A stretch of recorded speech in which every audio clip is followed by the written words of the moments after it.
Corporate కంపెనీలో ఒకప్పుడు cocoa Kola వాడు 5 రూపాయలకి కూల్ డ్రింక్ ఇచ్చేవాడు. అప్పట్లో మిగతా కూల్ డ్రింకులు 12 రూపాయలు ఉండేది. దాంతో అందరూ 5 రూపాయలకి తాగారు, చిన్న బాటిల్ బాగుంది ఇదని చెప్పేసి. అది అలవాటు పడ్డ తర్వాత వీళ్ళు కూడా 12, 18, ఇప్పుడు 20 ఇట్లాగే పెరిగిపోయింది.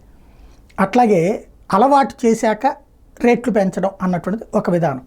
మనకి సెల్ ఫోన్లు జియో చూడండి, మన కళ్ళు ఎదురుగుండా మొదట్లో 999 రూపాయలు, అందులో మళ్ళీ 500 డిస్కౌంట్, 499 రూపాయలకి ఏడాదికి అనేటప్పటికి అందరం అటు మళ్ళీ.